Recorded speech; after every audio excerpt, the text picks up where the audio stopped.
Hey guys, finally he sleeps here, back again with another Raid Shadow Legends video. We have a new fusion that is dropping next week.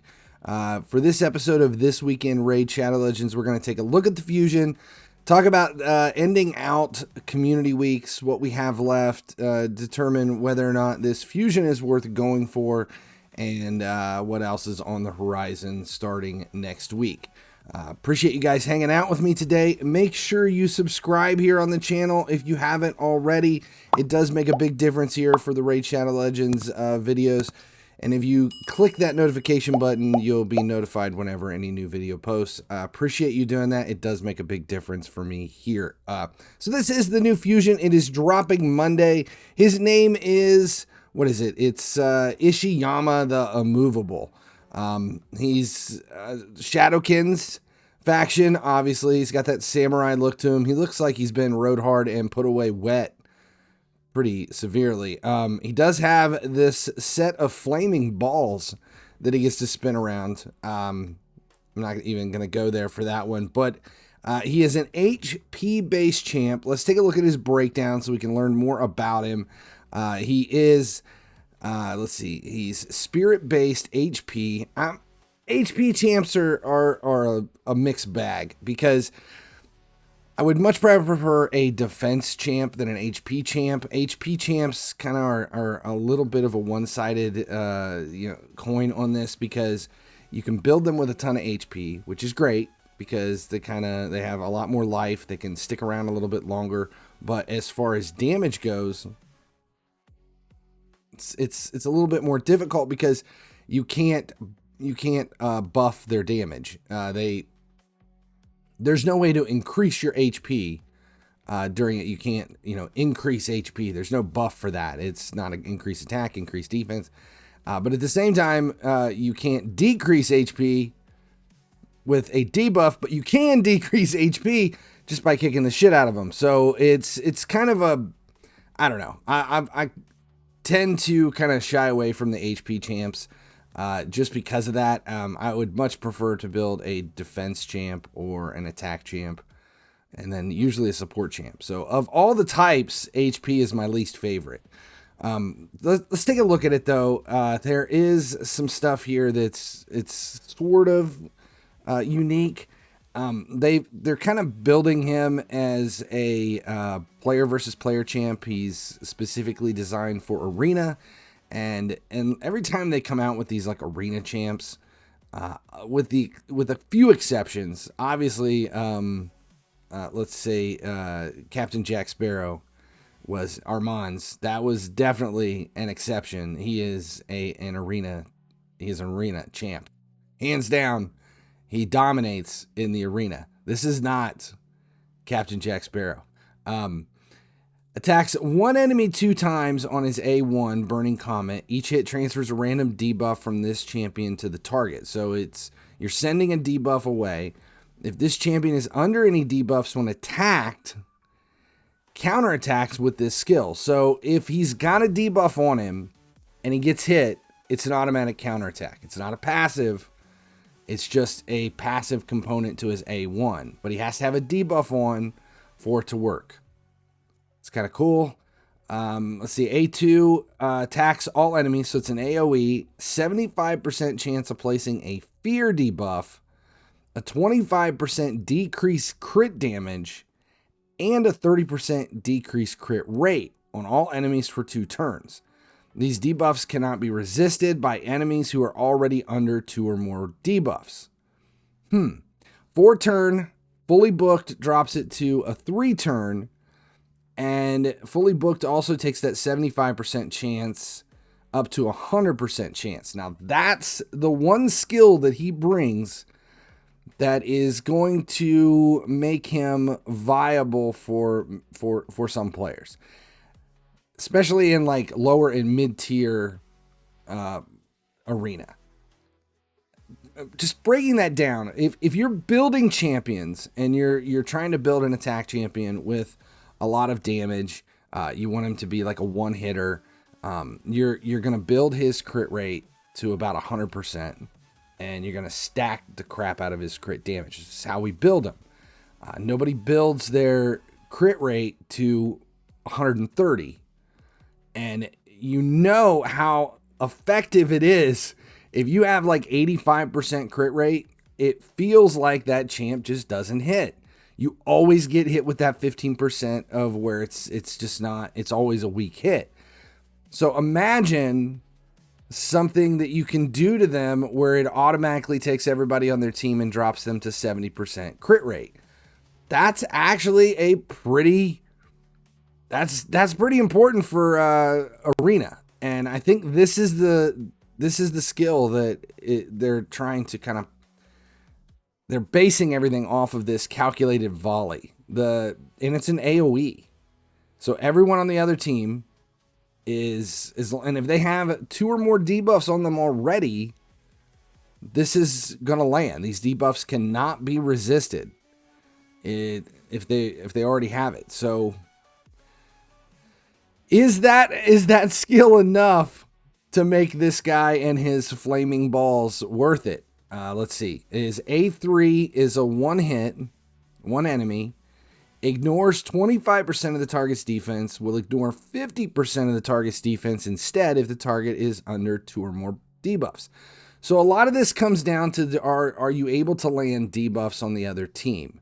So I wouldn't put him in line with somebody like Teox where debuffs increases speed. But if you can come in with somebody like CHIMERA who automatically lays down 4 debuffs on everybody that is under Stone Skin, then Ishiyama is going to be much more potent because everything is going to automatically land. And when he comes in, he's taking away 50% of the target's defense. That is a 4 turn for his finish them A3. Finish them, get our pronouns correctly. It's 3 turn and damage, 20% damage if he's fully booked, and he ignores 50% of the target's defense. So if you build him with heavy damage, heavy crit damage, have his crit rate, tons of HP, make sure he's ignoring defense, maybe some cruel sets, savage, something, that could be a one-hit destruction for one enemy. It's a one enemy though. It's like Nut. Okay, that's my problem here. Nut, who is one of the best champs they've ever given away for free in the game. Hands down, if you've got a Nut, if you've got 2 Nuts and they're not on fire like Ishiyama, if you've got 2 Nuts in your team, you can dominate a lot of this game. 3 Nuts, oh, you're a special camper. That's the problem. Nobody uses Nut in Arena, even though he's one of the heaviest hitting champions in the game. It's because his Blessed Bash, A3, that lays down all that power, is a one hit. It's one person. So, I mean, I've used him in Siege, like you have a team that you're dealing with, and there's just somebody in there that you need to just need to get rid of them. You can build a team around Nut and just have him come in and take that champ out so that he's no longer an issue. That has worked in some niche scenarios, and I fear that that's what this finish them is going to do. Now, if it killed the champ and allowed him to attack again, and maybe you could stack deaths, then I could see that. But for this, if you kill somebody, it just places a block damage on him for 2 turns. Now, his passive, the Immovable, is whenever an enemy resists a debuff placed by this champion, the next debuff placed by this champion cannot be resisted. So if you throw a debuff and it ping, bounces off, oh, his next one's landing, bitch. That's what it is. But you got to cycle back around, and there's only one of his skills that lands anything, which is his A2, and it fully booked, it's 3 turns. And when you're in Arena, 3 turns wrapping around to get him back to calculated volley. Is it going to work? Is it going to happen? Some blocking your skills, turn meter. It's a lot of shit can happen in 3 turns. That's all I'm saying. So passive's kind of pointless. His aura is increase ally HP in all battles by 28%. Each debuff placed by this champion increases their max HP by 3%, stacks up to 30% as part of his passive. So again, you're kind of increasing his HP, and again, he's an HP champ. Okay, am I going to go for this fusion? Yes, I'm going to go for this fusion. We're not going to pretend I'm not going to go for his fusion. He's got a set of flaming balls. Come on. Will he end up in my vault? Probably. I don't see me using him in the arena, but again, there's a lot of FOMO with this. You don't want to miss out on one of these champions, and then 6 months down the road, somebody comes along, they're like, hey, we're adding a new dungeon boss. And if you have 3 flaming balls of fire that you can spin around and hit him, and you're over the age of 65, your AARP card is kicked in, then you can one-hit this boss. And you're like, oh my God, I should have went after that damn HP samurai. He had the flaming balls. Why did I not get him? That's kind of where I'm at with this. Is he's got flaming balls. Yes, I'm going to get him. Is he worth it? No. I'll probably regret it. Be a waste of resources, blah, blah, blah. But that's the fusion for the month of May. Yay. That's kind of it. The only thing else we have going on this week is the personal rewards will be here for Clan versus Clan. And you're going to have a chance to get more relic crafting medallions or whatever they're called from the Clan versus Clan. They announced that information as well. And we're coming down to the end of community weeks. So depending on where you're at in the community weeks Titan event, if you're going for all of this, we're in that last push. So if you've been doing everything, you should be in good shape. The final stuff that's matching up is we have a Champion Chase tournament that was just released. There's a ton of points available there. Spider tournament, which is one of these use-only champions from specific factions, which is annoying and it kind of sucks, but it is what it is. So I'll show you what team I'm using for that. And then we also have Fire Knight dropping tomorrow. That is the last one. So if you've waited and you've got Spider and Fire Knight, it will help you because there's also a Dungeon Divers event over on this side, and there's a lot in the Dungeon Divers. We have 20, 50, there's 100 points here, but there's also 100 points over on the Spider. Spider has 100 as well. But because you're having to use niche champs, you know, specific factions, that 100 there is worth it. And then we have Champion Chase, which has a 200 points available at 4,200.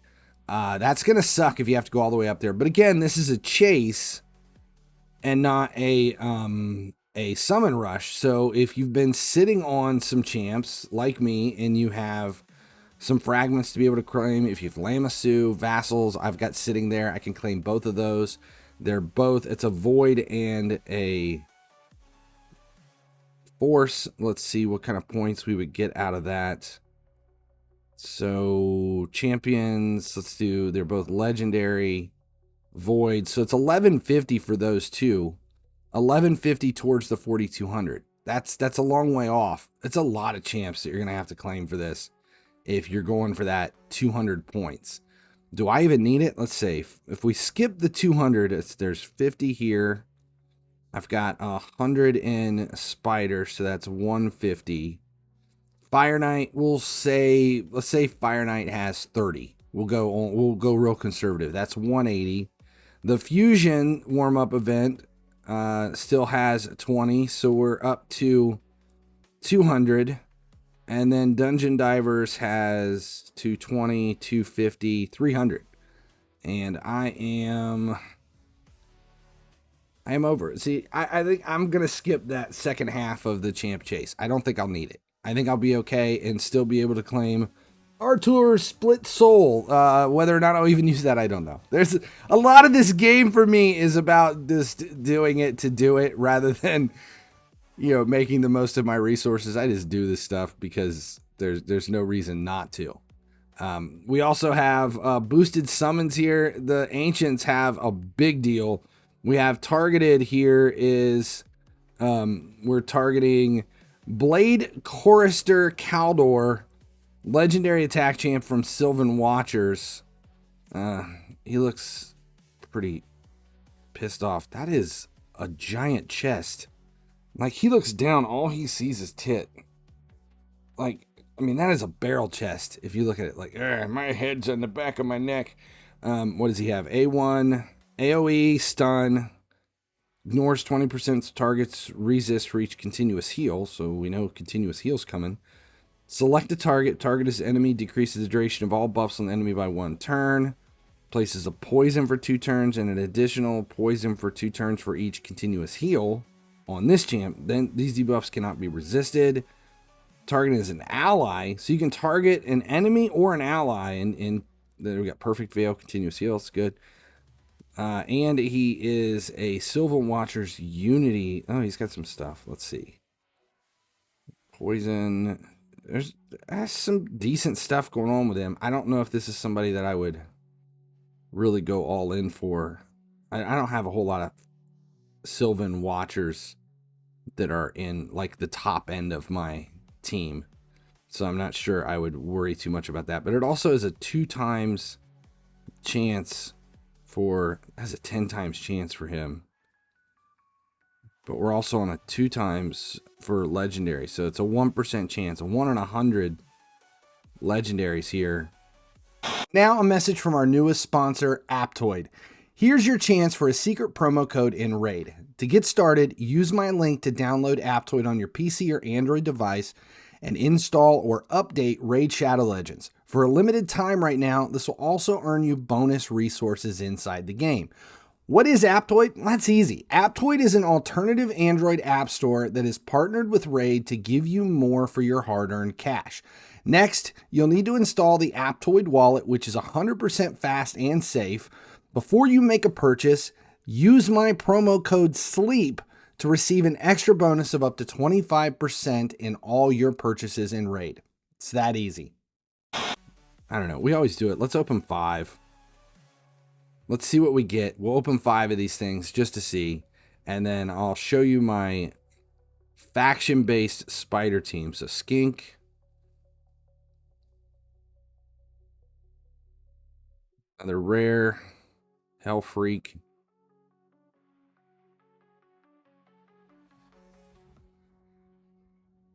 Graybeard. Oh, such an awful name.